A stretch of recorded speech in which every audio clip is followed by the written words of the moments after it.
Hey guys, it's Lion here once again with Hobbies of a Man, and today we're gonna do a light novel review.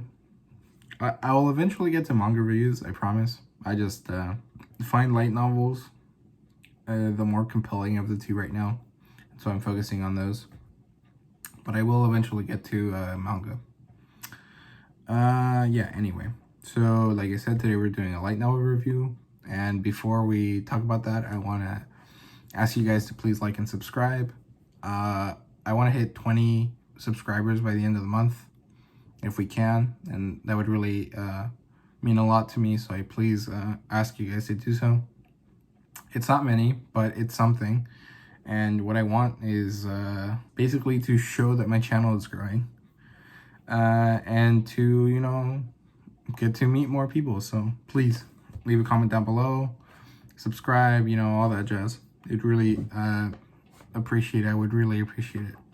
Anyway, so like I said, for the third time, let's do a light novel review. Today we're gonna do volume 1 of Do You Love Your Mom and Her 2-Hit Multi-Target Attacks, which is also called Okaa-san Online, which I might call it that now, to minimize the amount of words I have to say for the title, because it's freaking long. It's also very apt. It's a very apt description, so yeah, I can't say no. So this book is published by Yenon. It's written by Dashima Inaka, and it's illustrated by Ida Pochi. And the genre for it is isekai. It's also a fantasy, and it has elements of lit RPG or game mechanics. And so I'm gonna try to hold it up for a while, but yeah. Oh, well, actually, I'll talk about how I'm gonna rate the light novel first. So I care about 5 things. The 3 things that I'm judging the book on for a rating score are plot, characterization, and world building. And these are essentials that every story needs and that I can somewhat objectively quantify. Not exactly, because it's art, and so everyone interprets it differently, likes different things, but it at least has to have those things. The other 2 things that I care about are art and the fan service. These are important because people might be put off by the art, or they might be put off by the fan service, or, you know, want to see art and want to have fan service. Yeah, anyway, let's start with the premise of the book. So this book is essentially Japan decides that moms and their kids don't have strong enough bonds anymore, and that they need to fix that for some reason. I don't understand why the Japanese government would be like, yeah, we need to fix these people's problems for them. But I guess it would be like a more productive society if everyone was more able to communicate with their parents, because, you know, you get taught like communication skills that way. So anyway, Japan decides that parent-children relationships, specifically between mothers and children, are weak, and that they need to fix them, or they need to help foster better bonds with their children, or with mothers and their children. So they developed this VR MMO game that is specifically designed to send mothers and their children into a video game where the act of going on an adventure with their children is going to increase their bond. The main character initially is against this. Well, actually, he's against it all the time, but there is some character growth for him. The mother also grows a bit, and generally it's just a funny plot point more than anything. It's also a way to introduce a cute girl that's also, you know, like properly aged, because Japan, yeah. This kind of like a sensitive topic that no one talks about, I guess. I don't know. She's like an actual adult, so it's okay to lewd her. I guess. Justice Arstone talks about how he's like fine with the fan service in this one, specifically because she's an adult and it's okay. He's like, I don't feel bad for ogling her, which is understandable. Anyway, enough about that. So, let's start talking about the plot. So the plot here, it's not the strongest point of the novel, okay? It's good. The premise for the text is interesting. It's a little contrived, but it needs to happen for the story, so it's fine. I don't mind. The execution is also pretty good. There's a lot of small climaxes. A lot of it is kind of played for laughs, though, I guess. Or it's not a very serious title. It's more like Konosuba than maybe, I don't know, like more serious light novels like Log Horizon or something. This volume specifically sets up the story, so it's not super plot oriented. It is, but it's mostly about setting the characters. So there's like the initial arc, which is get into the game world, which gets resolved at the end of the like first third of the book. And then there's the party gathering section, which gets resolved after that. And then there's the actual quest of the book, which is defeating the demon lady. They're the demon queen of this hot spring place. And there's like two parts to it. The first part ends with the slime thing, which is used to provide fan service. And then the real climax is at the end of the book, and it like resolves the tension between the characters and sets them up to be a group for a long time. And yeah, after that, let's talk about characterization. So there's two main characters. It's Mamako, the mom, and Masato, the son. He's got like brown hair and stuff. He's like as average as you can be. He even dresses kind of like Kirito when Kirito has his Black Knight thing going on.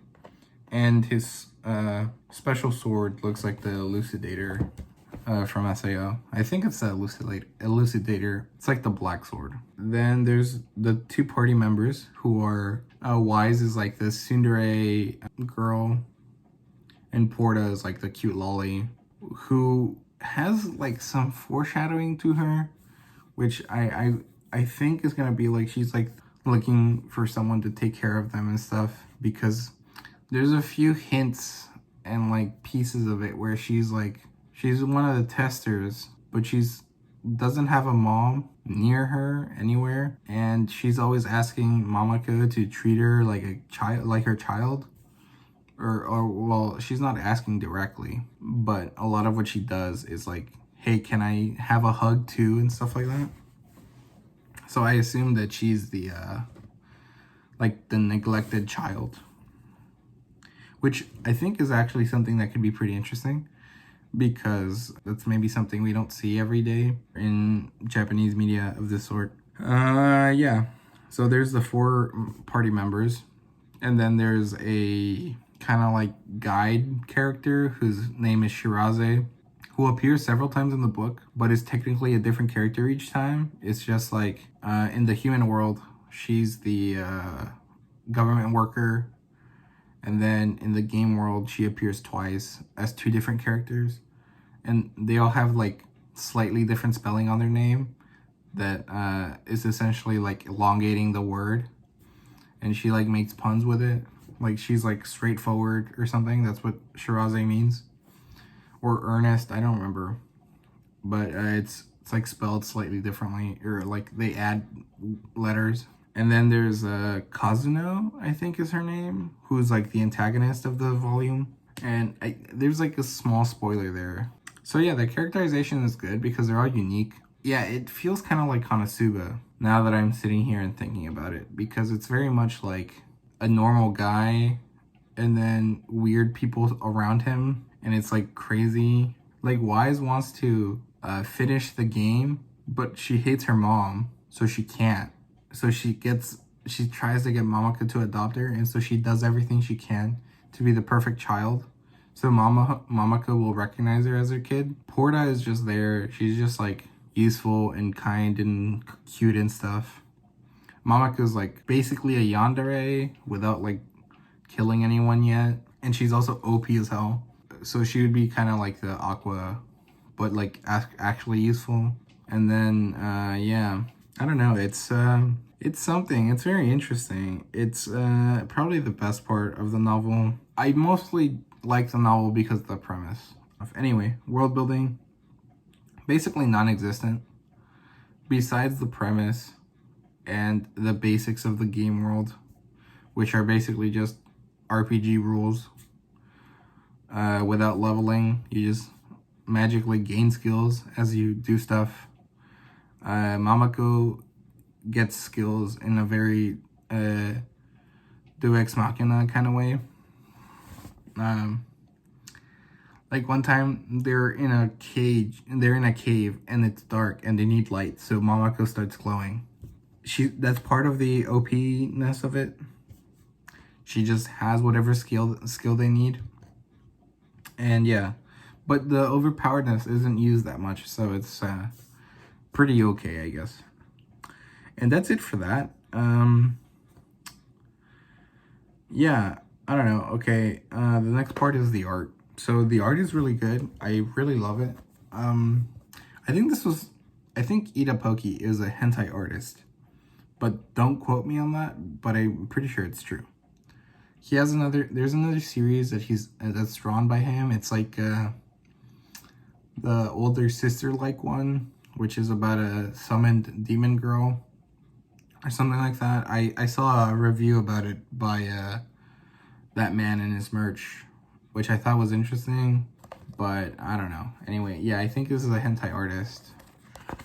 The art in it is really nice. It's just the cover. There you go. That's the scene everyone likes. This is also really nice. I really like the color work. I like how Mamako is white and pale, and the evil person is like dark and, darker bronze skin color. And she looks much more like exotic than Mamako because it adds a nice contrast to them.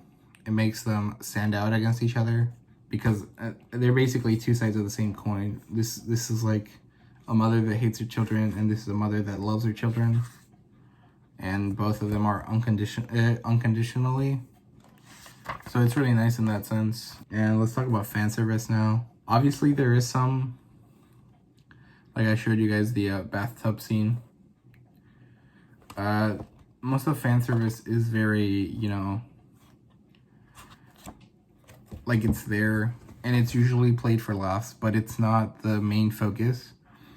And before anyone starts saying that this is incestual, which it maybe could be, every instance where Mamako is in a lewd situation, Masato comes up immediately and says like, this is not okay, I should not be looking at this, this is bad, a son should never have to experience this. And it's like a recurring joke or a recurring situation that occurs. So yeah, it's really funny. I feel like I completely agree with him. It's not okay. It's like messed up. It shouldn't happen. But because it's not my mom, it's like, it's fine. It's funny. And yeah. So the rating for this is a 3 out of 5 or like a 6 out of 10. I thought it was above average, but it wasn't, amazing. It's nothing to write home about. I'll read the next volume if I can find it cheap enough. But I don't mind waiting for, a couple months to like a year if I need to. And yeah, it's fun and easy to read. I would definitely recommend it if you're interested in light novels and want to start with something, more comedic. And Konosuba is the most similar title that I can think of. They're not really that similar. Konosuba is a little more serious in its world building and like the way that, characters get through situations. Whereas this one is mostly just comedic or like it just deals with the premise. And it doesn't go very deep. So they're not that similar. But yeah, I don't know. I think it's good. I would recommend it. And yeah, anyway, like I said before, please like and subscribe. Comment down below. Let me know what you think. Recommend something. If you can think of anything that's similar to this book, be it light novel, manga, regular texts, I don't know, whatever. Please let me know. If you want me to do any other light novel reviews about any specific title, also let me know. I'll try to buy it, or if I already own it, get it up sooner. And yeah, thank you very much. You guys have a nice night. Bye.